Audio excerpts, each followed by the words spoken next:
로마서 2장 24절서부터 29절 말씀 제가 봉독합니다. 기록된 바와 같이 하나님의 이름이 너희 때문에 이방인 중에서 모독을 받는도다. 네가 율법을 행하면 할례가 유익하나 만일 율법을 범하면 네 할례는 무할례가 되느니라.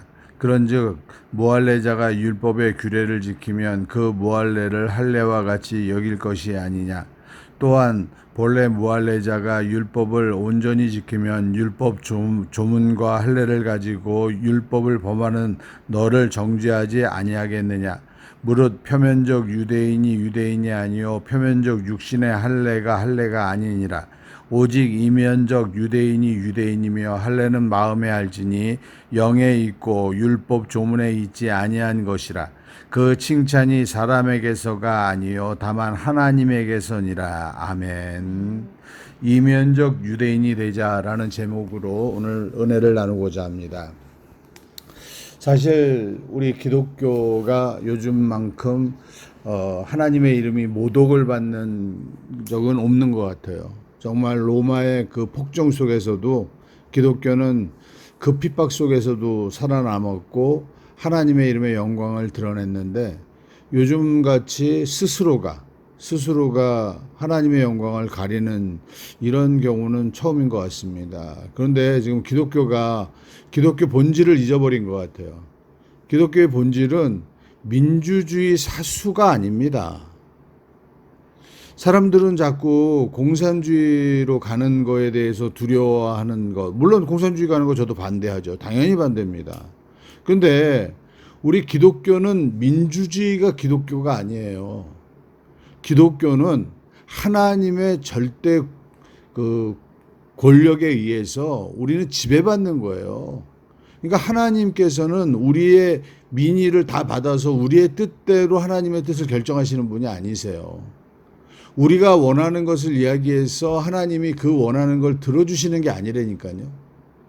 근데 사람들은 요즘 완전 본질이 왜곡됐어요. 우리 기독교가 뭔가 정부에 반대하고 이 민주주의를 사수하는 것만이, 그 다음에 미국 정부하고 같이 가는 것만이 기독교의 정신이다라고 생각을 하는 좀 잘못되어 있는 생각을 좀 하는 것 같아요. 이건 아닙니다. 이건 아니에요. 왜 그러냐면 우리 기독교는 하나님의 절대 주권을 믿는 거예요. 하나님의 절대 주권을 믿는 것이고 하나님께서 우리의 길을 인도해 가시는 것을 믿는 것입니다. 그래서 우리가 지금 정치에 참여하면 안 된다 이런 이야기를 하는 것도 아니에요. 정치에 참여할 수 있죠. 기독교인이라고 왜 정치에 참여하지 않습니까? 교회라고 해서 왜 정치에 참여하지 않나요? 할 수 있습니다. 그러나 그 정치에 참여하는 거는 자기의 의견을 개진하는 거예요. 그냥 자기의 의견, 우리는 이게 옳은 것 같습니다. 그러면 모든 기독교가 한 가지 의견을 낼 수 있느냐? 그건 아니죠. 여러 가지 의견 낼 수 있어요. 다양할 수 있는 겁니다. 그럼 다양한 거에 대해서 받아들이는 거예요. 그러나 한국 기독교가 하지 말아야 될 거는 폭력이에요. 폭력. 그리고 하나님의 이름을 모독하는 겁니다. 그리고 하나님이 자기의 뜻을 들어주지 않으면 하나님 자기를 혼낸다. 이따위 소리를 하는 목사들도 있는데 이거는 잘못된 거예요. 우리가 어떤 생각을 한다 할지라도 하나님께서 아니다라고 하면 내 생각을 접는 것이 기독교예요. 하나님께서 이것이 맞다라고 이야기하면 내 생각과 달라도 그 길을 걷는 것이 기독교입니다. 우리 기독교는 하나님의 뜻에 맞춰서 가는 것이 우리 기독교예요. 그런데 그걸 잊어버리고 있다는 거예요.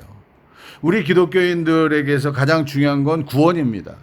이 구원은 하나님의 절대 선택입니다. 고린도후서 4장 6절에 보니까 예수 그리스도의 얼굴에 있는 빛, 그 빛은 하나님을 알아볼 수 있는 빛이라고 이야기를 했거든요. 그 하나님을 알아볼 수 있는 빛을 우리의 마음에, 우리에게 비춰주셨다라고 이야기를 하셨어요. 그래서 우리가 예수를 통해서 하나님을 볼 수 있는 눈이 열린 거예요. 우리가 내 스스로가 하나님을 알아보고 내가 예수를 믿어야 되겠다, 내가 예수를 내 주로 결정했다라고 해서 예수가 나의 구주가 된 게 아니에요. 하나님께서 예수를 통해서 내가 하나님을 알아볼 수 있는 그 눈을, 빛을 알아볼 수 있는 눈을 나한테 허락하셨기 때문에 내가 예수를 통해서 하나님을 알게 되는 것이고 예수가 나의 구주인 것을 발견할 수 있는 거예요.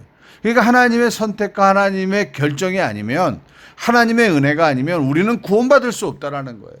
제가 오늘 말씀드리는 부분에서 이걸 강조하는 이유는 행함에 대해서 이야기할 거기 때문입니다. 또 한참 설교를 듣다 보면 행함에 대해서 이야기를 하면 행함으로 구원을 받는다는 말씀인가? 라고 착각할 수 있어요. 그게 아니에요. 구원은 하나님의 선택은 무조건 하나님의 절대 주권 안에 있습니다. 그 하나님의 절대 주권 안에 있다는 것에 대해서는 우리는 절대 거부할 수 없어요.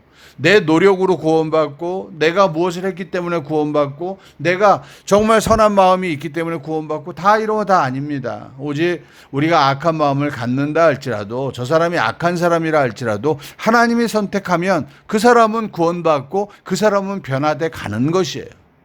그 변화되는 것이 어떤 사람마다 차이는 있을 수 있습니다. 그렇지만 하나님의 사람이라면 우리가 하나님의 생명을 가지고 있다면 우리의 생각은 바뀌어야 된다는 것이에요. 자, 내가 내 마음속에 어떤 생각이 들어왔습니다. 그 생각이 옳다라고 결정이 됐어요. 그럼 나의 행동은 어떻게 될까요? 그 생각을 따라서 움직여야 돼 있는 거예요. 정말 하나님께서 세상의 주권자이시고 하나님이 세상의 모든 것을 다 지배하시고 나의 삶을 주관하신다는 걸 믿는다면 우리가 세상을 향해서 두려울 필요가 없어요. 우리는 세상을 향해서 강력하게 우리의 말을 할 수 있어야 됩니다. 그리고 그들에게 이야기합니다. 하나님께서 세상을 주관하시기 때문에 예수 그리스도를 믿으셔야 됩니다라고 우리는 그들에게 복음을 전해야 됩니다. 근데 우리는 이 땅에서 살아가는 동안은 하나님의 구원과는 다르게 내가 노력해서 살아가야 된다는 착각 속에 살아요. 그러니까 내가 노력해서 살아가야 되는데 좀 인간적인 방법을 사용하는 것도 편법을 사용하는 것도 또 죄를 좀 짓는 것도 하나님께서 어차피 용서하셨으니까 다 괜찮아. 난 구원받는데 지장이 없어. 맞아요. 내가 잘못한다 그래도 구원은 받습니다. 하나님의 선택이기 때문에 절대 구원은 받아요. 그런데 문제는 뭐냐? 하나님께서 나의 길을 인도하시는 것이 스톱된다는 것이에요. 율법을 지켜라. 오늘 성경에서는 분명히 너희가 율법을 행하면 이라고 이야기해요. 무할례자가 할례를 받지 않았어요. 이스라엘 민족이 아닙니다. 유대인이 아니에요. 유대인은 8일 만에 할례를 받기 때문에 유대인들만이 할례를 받는 거예요. 그럼 할례를 받지 아니한 사람이 무할례자가 율법을 지키면 할례를 받은 사람이 율법을 지키지 않는 사람을 정죄할 수 있어요. 어떤 모양이 나오느냐의 싸움입니다. 그러면 이제 사람들이 생각합니다. 그러면 내가 예수를 믿지 않아도 난 행함이 선하니까, 어떤 사람이 행함이 선하니까 선하지 않은 사람을 정죄할 수 있다. 정죄할 수 있죠. 그게 바로 뭡니까? 그게 지금 이방인들이 우리 하나님의 이름을 모독하는 거예요. 우리 기독교인들이 하나님의 이름을 모독하고 하나님의 뜻을 따르지 아니하면서 자기의 주장을 하고 정치적인 데 사용하니까 모든 사람들이 그 사람을 욕합니다. 그 사람이 잘못됐다라고 이야기합니다. 또 그를 따르는 추종자들은 그가 옳다라고 억울하다라고 이야기를 해요. 그런 이야기를 한다 하지만 세상 사람들은 세상 사람들은 선을 행하기 때문에 자기들이 생각할 때는 악을 행하는 사람을 정죄할 수 있는 거예요. 그렇지만 선을 행한다 할지라도 그들이 예수를 믿지 않으면 구원받지 못합니다. 악을 행한다 할지라도 그 사람이 하나님의 구원을 받은 사람이라면 그 사람은 구원받겠죠. 근데 하나님께서는 이렇게 되니까 너희가 악을 행하고 구원만 받아라 이런 이야기를 하시는 게 아니에요. 너희가 정말 구원을 받았느냐? 그리고 너희 속에 내 생명이 들어가 있느냐? 그러면 너희가 한번 율법을 지켜봐라는 거예요. 율법을 지켜봐라. 너희가 율법을 지키면서 행해보라는 겁니다. 그 율법을 행할 때 우리에게 이로운 점이 많을까요? 불리한 점이 더 많을까요? 불리한 점이 많아요. 우리는 그 법을 지킬 때 다른 사람들보다 우리가 피해를 볼 확률도 많습니다.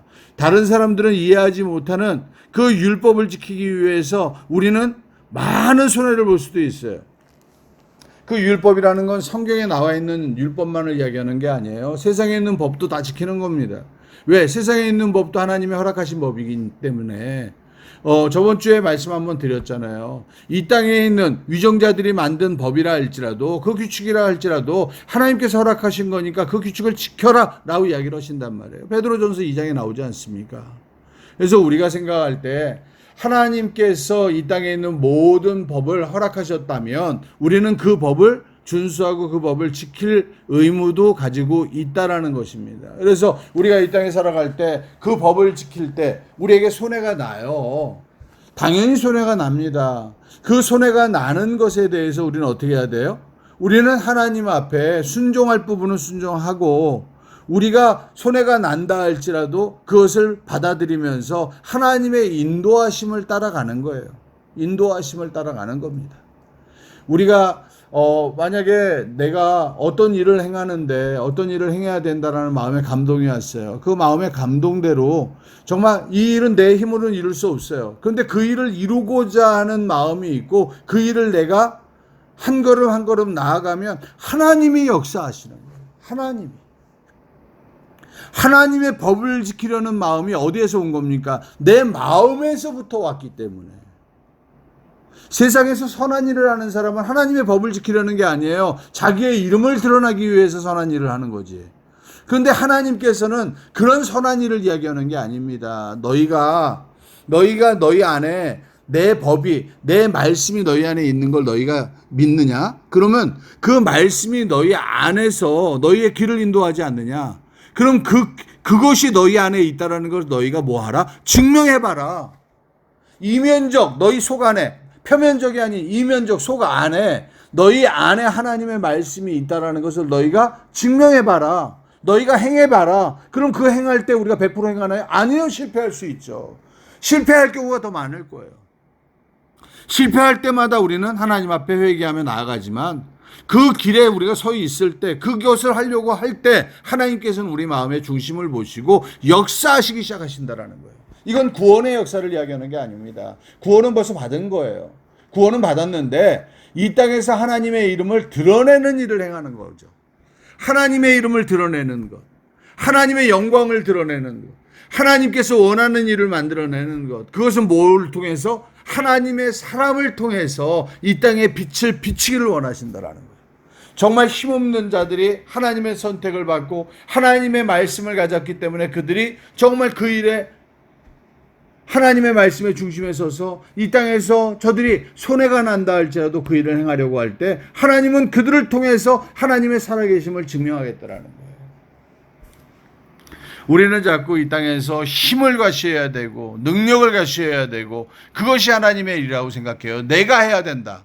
여러분, 내가 하는 것이 아닙니다. 나는 하나님의 말씀에 서 있는 겁니다. 하나님께서 역사하심을 믿기 때문에 당당하게 담대하게 그 자리에 서 있는 거예요. 그리고 그 길을 묵묵히 걸어가는 겁니다. 그러면 역사는 하나님이 하시는 거예요. 지금 한국 교계가 난리가 났습니다. 그렇지만 저는 이게 한국 교계가 하나님 앞에 회개하고 하나님 앞에 다시 설 수 있는 절호의 아주 절대절명의 아주 찬스라고 생각해요. 위기가 아닌 찬스입니다. 절대적인 위기는 절대적인 찬스를 가지고 와요.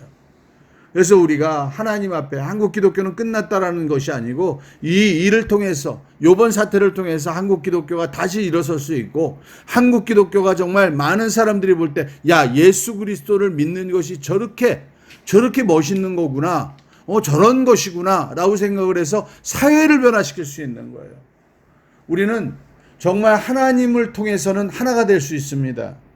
많은 교회, 많은 교단, 많은 교계는 절대 한 목소리를 낼 수 없어요. 그렇지만 그들이 하나님을 중심으로 하나님의 생각 안에서 말씀에 순종하려고 한다면 우리 기독교는 하나의 목소리를 낼 수 있어요. 왜? 하나님의 뜻이니까. 하나님의 뜻이기 때문에 우리는 국가를 위해서 기도할 수 있습니다. 하나님의 뜻을 알기 때문에 우리는 많은 사람들을 정죄하지 않고 그것이 나의 죄라고 회개할 수 있는 겁니다. 그래서 우리가 정말 낮은 곳에 있으면서 국가를 위해서 기도하고 국가를 위해서 헌신하며 정말 하나님이 우리에게 원하는 것이 무엇인지를 우리 마음속에서 우러나오는 대로 행동하는 것. 그것이 뭐예요? 그것이 바로 하나님의 마음이기 때문에 한 곳으로 향할 수 있다는 것이에요. 하나님은 우리에게 절대 여러 곳을 이야기하지 않습니다. 그래서 내 마음에 하나님의 말씀이 있다면 그 하나님의 생명이 내 안에 있다면 우리는 하나님께서 원하시는 일에 나서야 됩니다. 내가 원하는 일, 돈 벌어야지 세상을 이길 수 있다. 내가 명예를 가져야 세상을 이길 수 있다. 내가 국회의원이 돼야지 세상을 이길 수 있다. 그건 내 생각이에요. 그렇지만 하나님께서 그런 걸 안 주시겠다. 아니요. 각 사람마다 그릇이 있기 때문에 어떤 사람에게는 물질을, 어떤 사람에게는 명예를, 어떤 사람에게는 직위를 그렇게 다 주셔서 하나님이 원하는 일을 진행해 나갈 겁니다. 그런데 내 그릇 자체가 간장종지인데 자꾸 거기에다가 빈대떡을 담겠다라고 이야기를 한다면 아무 의미가 없는 거죠. 근데 빈대떡을 우리는 간장을 찍어 먹지 않는데 어떻게 맛이 있습니까? 빈대떡은 간장을 찍어 먹어야 돼요. 그럼 간장을 담는 그릇은 꼭 필요한 겁니다. 그것처럼 자기 그릇에 맞는 자기의 일이 있어요. 그 일이 내 안에서 하나님께서 감동하시는 곳에서 내가 쓰임받는 것, 그것이 낮은 곳에 있든 높은 곳에 있든 내 욕심이 아닌 하나님이 원하는 일이 내게서 이루어지는 것을 기뻐할 수 있는 정말 그런 믿음의 승리자들이 되어야 된다는 것이죠. 오늘 이 본문을 보니까 이렇습니다. 기록된 바와 같이 하나님의 이름이 너희 때문에 이방인 중에서 모독을 받는도다. 하나님의 이름이 누구 때문에? 너희 때문에. 예수 믿는 너희 때문에. 우리 기독교인들이 스스로 너희 때문에 하나님의 이름이 모독을 받는데요. 막 개독교니 뭐 하나님이 어디 있느니 뭐 예수가 아니고 뭐 별 이상한 소리 다 나옵니다. 모독을 받고 있어요. 이 모독을 받는 이유는 네가 율법을 행하면 할례가 유익하나 만일 율법을 범하면 네 할례는 무할례가 되느니라. 율법을 지금 범하고 있지 않느냐.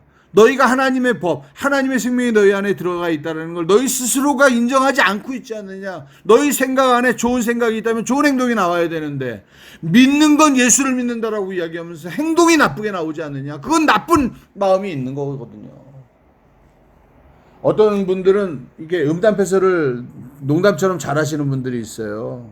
저도 예전에 좀 그랬던 것 같은데 그런 걸 잘하는 사람들은요, 그런 음담패설의 마음이 그 속에 있는 거예요. 욕을 잘하는 사람은요, 뭐 화가 나니까 그럴 수도 있지. 아니에요. 그 사람은 마음속에 남을 미워하고 남을 천대하고 남을 용서하지 못하는 그런 막 욕할 수밖에 없는 그런 악한 마음이 있기 때문에 그냥 자기도 모르게 튀어나오는 거예요.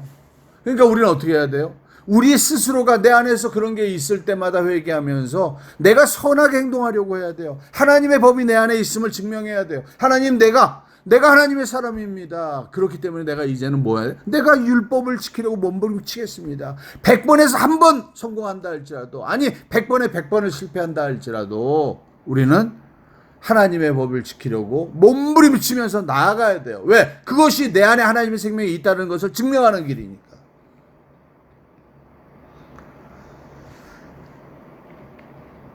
그런즉 무할례자가 율법의 규례를 지키면 그 무할례를 할례와 같이 여길 것이 아니냐. 또한 본래 무할례자가 율법을 온전히 지키면 율법 조문과 할례를 가지고 율법을 범하는 자를 정죄하지 아니하겠느냐.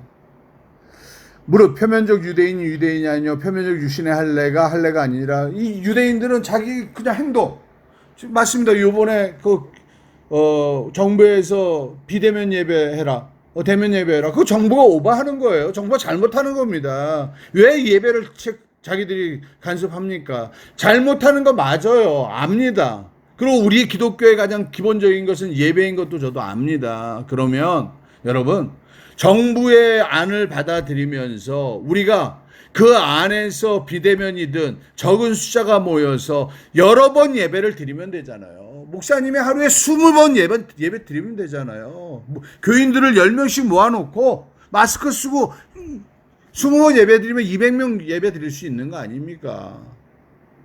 남 탓만 하지 말고 우리가 할 수 있는 최대한의 것을 하면서 정부의 규제 받아들일 거 받아들여야죠. 저들이 잘못하고 있으니까 안 받아들인다. 성경은 그렇게 이야기하지 않아요. 저들이 잘못하더라도 우리를 보고 순종하라고 이야기하십니다. 하나님의 말씀을 넘어 쓰시겠다라는 겁니까? 우리 기독교가 이제 하나님 말씀을 넘어서서 마음대로 해보겠다라는 겁니까? 아니에요. 예배의 중요성을 강조하고 정부에게 예배에 대해서 타치하지 말라라고 이야기하는 것은 잘하는 겁니다. 그렇지만 그들이 이제 발표한 것에 대해서도 우리는 적극적으로 협조해 줘야 됩니다. 그리고 우리가 할 수 있는 한 최대한 우리의 몸을 움직여서 가장 많은 예배를 드리는 한이 있어도 예배의 중요성을 성도들한테 가르쳐 줘야 돼요. 야, 이러니까 우리 예배 못 드리니까 각자 이렇게 해서 이야기 정부 탓만 하는 것보다는 그 안을 받아들이면서도 목사님이 정말 10명씩 모이라고 5명씩 모여서 가정에 있으면 자기가 다니면서 계속 예배 드리겠습니다. 아니면 교육관에 다 방마다 앉아 계십시오. 내가 예배 다니면서 다 드리겠습니다. 라고 하면서 정말 예배의 중요성을 보여준다면 성도들이 정말 이 코로나19 사태가 끝나고 났을 때 예배를 업신여기겠습니까?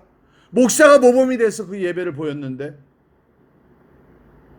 그래서 정말 우리 기독교인들이 정말 목사님들의 행함과 목사님들이 정말 순종하면서 정부의 방침에 대해서 순종하면서 정말 이것이 정부의 문제라고 욕하기보다는 우리가 그 안에서 우리가 할 수 있는 일을 최대한 다 하면서 하나님의 일을 하나님께 예배드리는 일이 얼마나 귀중하다는 걸 보여주는 그런 모습이 우리에게 나타나야 되지 않겠냐라는 거예요. 그러기 위해서는 우리는 오직 이면적 유대인이 유대인임에 할례는 마음에 알지니 영에 있고 율법 조문에 있지 않냐. 율법 조문 문자에 있는 게 아니에요. 영에 있는 거예요. 내 마음에 있는 겁니다. 그래서 해가는 겁니다. 율법을 지켜서 구원받겠다라는 게 아니고 하나님의 생명이 내 안에 있기 때문에 우리는 그 생명을 증명해 보이려는 거예요. 그 칭찬이 사람에게서가 아니요 다만 하나님에게서. 이면적 내 영에 있다라는 걸 내가 알고 하나님의 말씀대로 순종하려고 정말 하면은 하나님께서는 역사하십니다. 그리고 하나님께서 칭찬하십니다. 그 칭찬을 받으시는 여러분들 되시기를 축원드립니다. 우리 다 같이 합심으로 기도하십니다.